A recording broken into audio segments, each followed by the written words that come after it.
Hi folks, my name is Heather and this is a channel focused on all things related to nature. Now, I've been gone longer than expected and I want to tell you a little story about it. So first I went to this gathering where I was LARPing around like a caveman for a week. I really like to learn survival, primitive technology type skills. And so at this gathering, I learned about medicinal plants, how to make tinctures, and then I learned how to make an atlatl. I killed a moose with that atlatl, and then I processed the meat, and then I ate the moose. And I was truly learning how to live off of the land. That last part about the moose and processing it is all not true, but I did make pemmican out of moose. A car killed it though. So anyways, then I got back and I got sick. And the only thing that I had energy to do was really play video games. And I kind of got hooked on this one particular video game and it was kind of hard to like rip me away from it. So I'm taking this YouTube thing really seriously. So anyways, when I finally got back into it, I still had a lot of research to do, a lot of script writing, and then of course, recording and editing. So that is why I've been absent. But in today's video, we're going to talk about beavers, and if you are the first person to comment on what the 2 rooms in a beaver lodge is used for, you will be the pinned comment in this video. But let's just get into it. So beavers belong to the rodent order called Rodentia, and they are the second largest rodent on the planet. They can weigh up to about 60 pounds, and then from the tip of the nose to the end of the tail, they're roughly about 3 feet long. And in case you're wondering, because I know you are, the capybara is the largest rodent in the world. So that is, so the beaver is second to the capybara. And they belong to the family Castoreum, and that includes 2 extant species and then their extinct relatives. The terrestrial beaver is known for how it would dig its burrows, and the burrows are like spiral. And we have a fossilized version of the spiral burrow, so I thought that was kind of cool. I wanted to mostly focus on the 2 extant species. So those 2 species include Castor canadensis and then Castor fiber. And so that's the North American beaver and the Eurasian beaver. And if you could guess by their names, one is native to North America and the other one is native to Europe and Asia. The North American beaver inhabits most of the United States except for southern Florida, portions of Nevada, and southern California. And the Eurasian beaver inhabits most of Europe except for Italy and Greece, and then it also inhabits portions of China, southern Mongolia, and central Russia. And this is their historical range, and from what I can tell, their historical range hasn't changed all that much. You could pretty much find these 2 species in those areas. It's just that their population is much smaller compared to what they were historically, and we'll be getting into that maybe just a little bit towards the end of the video. But I know what you're thinking. What the heck is the difference between these 2 species, right? They basically look the same, so that's a good question. It pretty much comes down to genetics. The number of chromosomes differ between the 2, with the American beaver having 40 chromosomes and the Eurasian beaver having 48 chromosomes. There are some minor differences, but it's really hard to tell if you're super far away. So like, the American beaver has like a rounder head, and it also has square-shaped nostrils, whereas the Eurasian beaver has triangular-shaped nostrils. And then overall, the European or the Eurasian beaver is just overall larger than the North American beaver. So really, when it comes down to it, the only way that you could tell the difference between the 2 is through genetic testing. Now, these species were distinguished as 2 separate species in the late 1800s. However, due to wanting to revitalize the Castoreum and fur trade economy and thinking there wouldn't be any ecological consequences, in 1937, the North American beaver was introduced to Europe. This is something we would not do today in conservation. And from what I can tell, it was kind of thought, even though the 2 species were very different, they thought that eventually the 2 species would breed, there would be some hybridization going, and they'd kind of just become their own species with a much larger population as a result. But there's no such thing as hybridization between these 2 species. The chromosomal difference between the 2 species is enough that there really hasn't been any kind of successful hybridization. Like, I read the only time that an offspring was generated or produced from hybridization, the offspring was always a stillborn. So it's not a viable thing to have in the wild. As far as this video goes, Most of the information seems to be reflective of the North American beaver because the North American beaver just seems to be studied a lot more. However, the life history and the behaviors of the two species are nearly identical. So if there's something that really does differ, I'll call it out and specify like which species is doing things differently. Beavers are one of the most classic cases of being ecosystem engineers for their ecosystem services. And I read that generally speaking, the North American beaver tends to be more industrious than the Eurasian beaver. And this is one of the reasons why the introduction of the North American beaver coming into Europe in 1937 has been impactful because the damming activities from the North American beaver are much more pronounced, and there's just generally speaking more impacts, as in like they modify more land than the European beaver, and as a result there's more human to wildlife conflicts, but from an ecological perspective, the native species aren't adapted to like the industrialized level of damming that the North American beaver could do. So it's having some impacts there. And so I kind of alluded to this already just by that description between the North American beaver and the Eurasian beaver. But to be an ecosystem engineer, it means that you're modifying your habitat to suit your needs.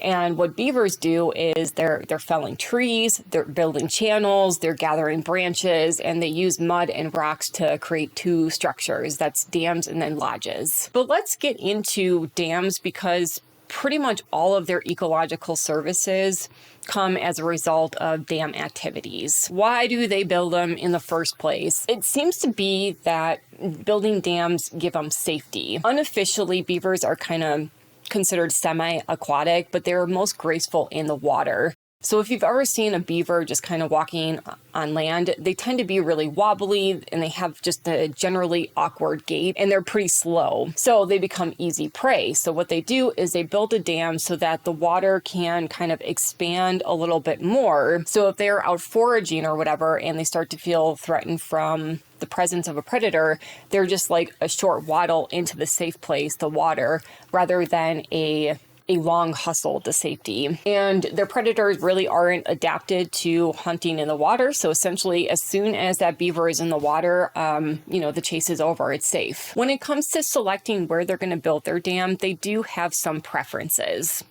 So the first thing that they're probably considering, although I don't really know because I'm not a beaver, but it seems to be that they have preferences for the types of streams that they start to build on. In stream ecology, streams are categorized by orders, and they're based on how large they are. The higher the order, the larger the stream is. The Amazon, for instance, is a 12th order stream.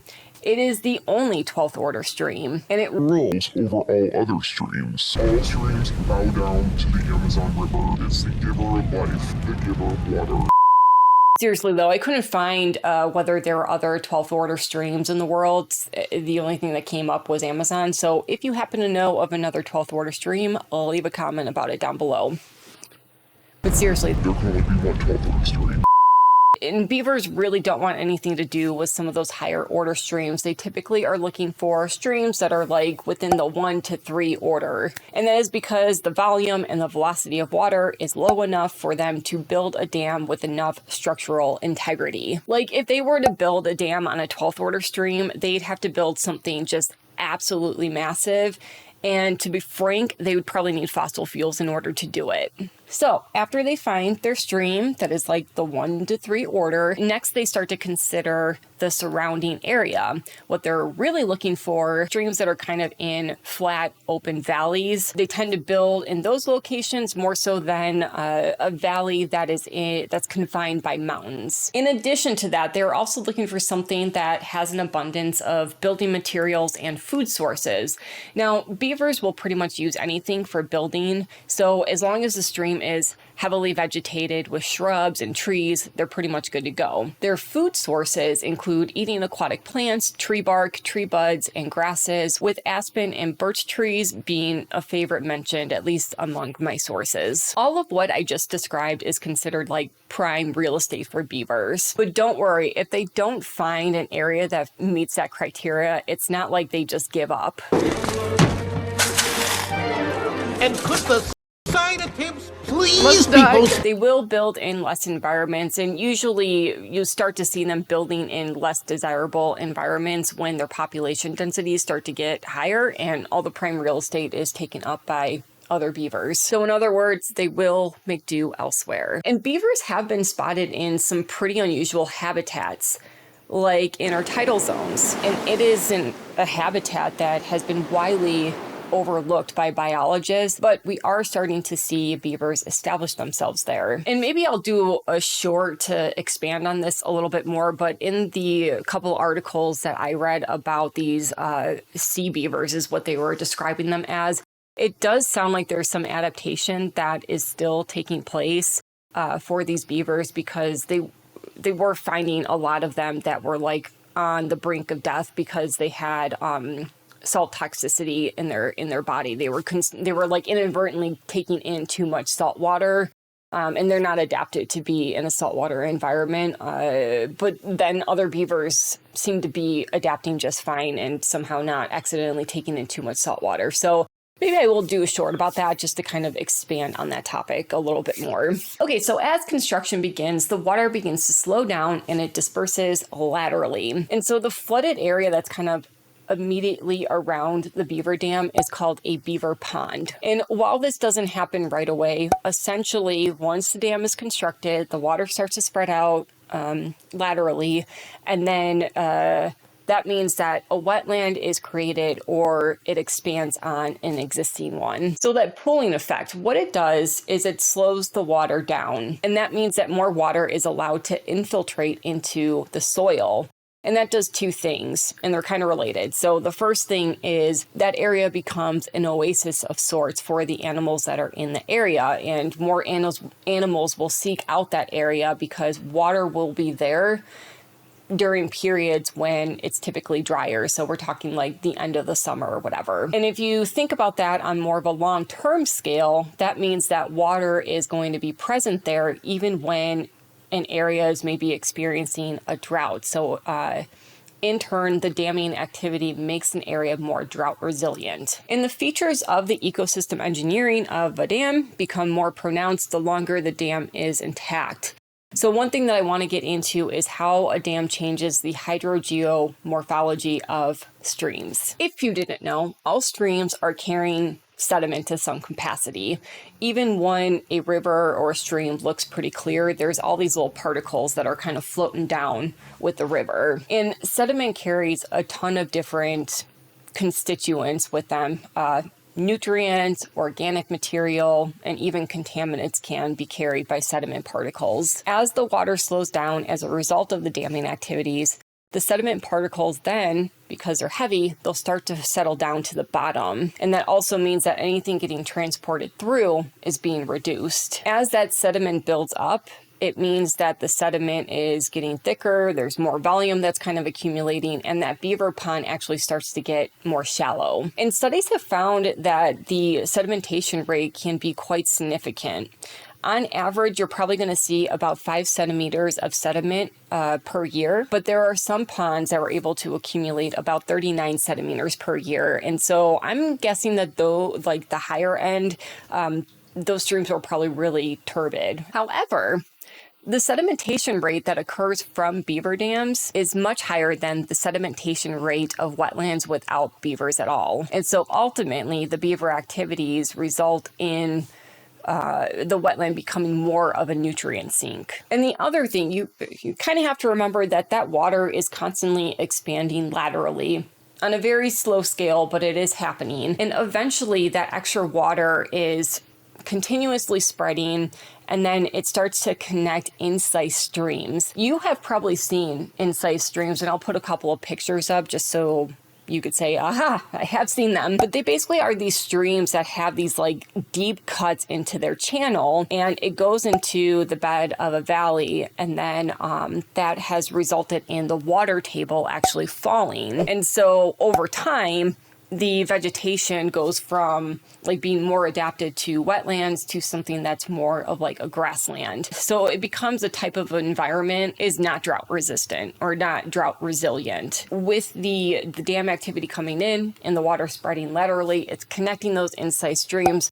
the water table is able to rise again and the area becomes drought resilient again. And it is thought that incised streams only exist because of the removal of beaver activity. Now, on the downstream side of the dam, there are erosional forces in place called channel avulsion. I'm telling you, lots of big words here. This is a lot of stream ecology. Channel avulsion means that erosion is carving out a slope that's greater than the main channel, thereby making the water change its course.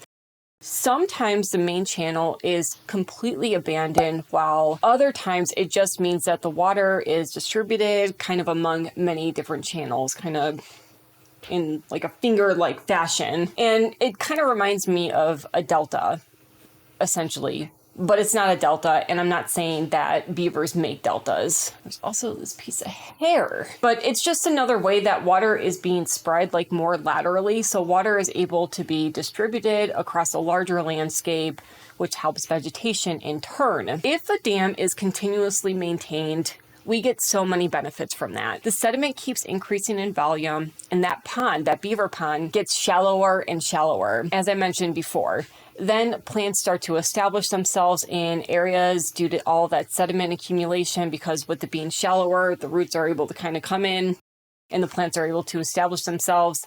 And then the land is transformed into what is called a beaver meadow. As a beaver meadow is established, the river corridor becomes more resistant to disturbances. So we're kind of talking about like natural disasters, for instance. It's going to be able to handle natural disasters a little bit better. If a beaver dam is abandoned and eventually fails, one would think that all of that sediment that's been accumulating over the years would release in like literal tons downstream, causing catastrophic flooding. All the sedimentation would impact fish habitat and breeding grounds. But studies have really found that dam failure isn't always as catastrophic, and the sediment that is released downstream is minimal at best. And the reason is because dam failure is not like this really abrupt singular event. There it goes. There it goes. The dam structure, its like integrity will kind of weaken over time. And that vegetation has been establishing itself for a long period of time before the dam failure. So when the dam actually does fail, that root system is kind of keeping everything in place, and that's why there's not as much sediment that just ends up going downstream. What will end up happening, though, is without the dam, that water isn't spreading as much, so the land is transforming again, kind of back to what it was before the dam was built, and you go from a beaver meadow that slowly starts to dry up. The plants that were adapted to like a wetter environment start to die because they aren't adapted for the grassland that the area becomes. So as the area is turning into a grassland, all of that wood and organic material that has been accumulating over the years starts to die, and then carbon dioxide is released. And I feel like every single time I mention carbon dioxide releases, everyone's just like, oh, climate change. Calm down. The release of CO2 from a beaver meadow drying up probably pales in comparison to like, I don't know, the daily Bay Bridge traffic emissions or whatever. But regardless, the presence of beaver dams do provide some mitigation against climate change. So we know droughts are lasting longer, wildfires are more frequent, wildlife is disappearing. Now, beavers used to be widespread across North America and Europe. Back in the day, there were actually more beavers in America than there were humans with our current population. So there were hundreds of millions of beavers, in the 1700s or whatever. Probably in Europe, but I didn't actually see that information out there. A combination of the fur trade, Castoreum use, and hunting nearly wiped beavers out. So the Industrial Revolution strikes again. I'm kind of going on a little side tangent here because I thought the Castoreum history was kind of interesting. And what I found was that Castoreum is like this substance that's contained in these ball-like sacs that are kind of right near the beaver's pelvic area. And I always thought of it as being used mostly in perfume, and that is true, that it is commonly, well, not commonly now, but it was commonly used in perfumes. And it's also been used as additives in food.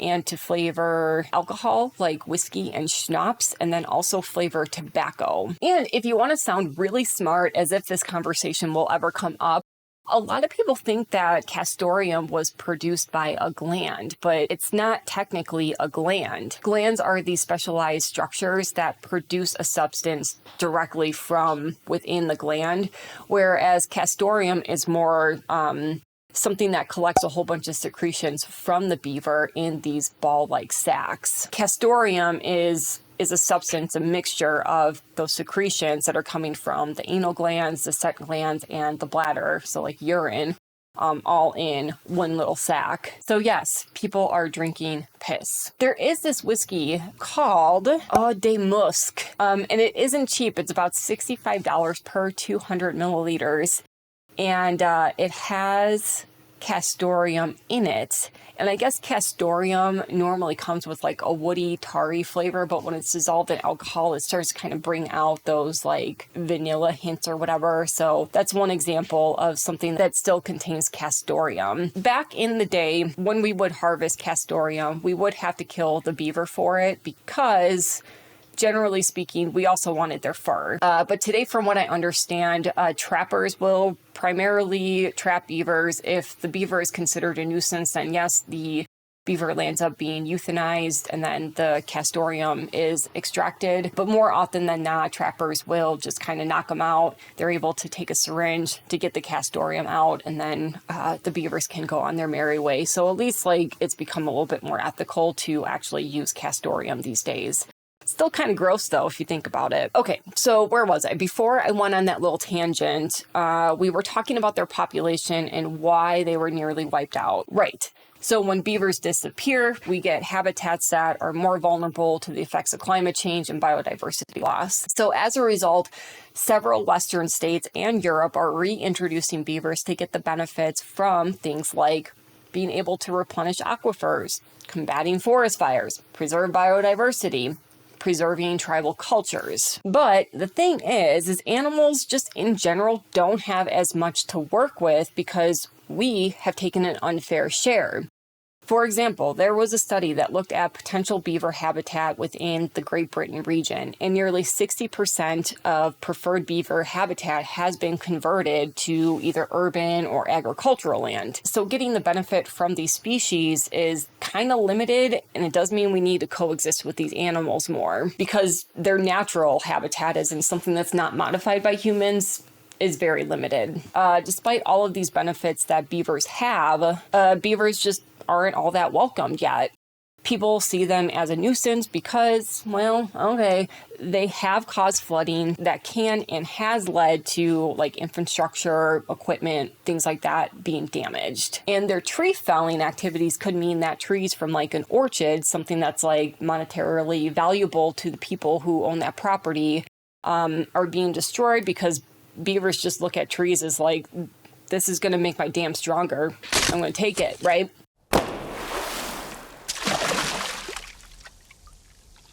But with a little bit of education, people are coming around and coexisting in peace with beavers. People have been seeing and embracing the more positive side of living with beavers, like they provide them with reliable water sources. And if those people have livestock, then they provide them with water sources and it becomes cheaper to hydrate and feed their livestock. So alrighty, I think that wraps it up with the dam portion of this talk. Let's get into beaver lodges. Now, much like dams, they have preferences for where they build their homes. They will typically build a lodge that is also in the water, but pretty darn close to the shore.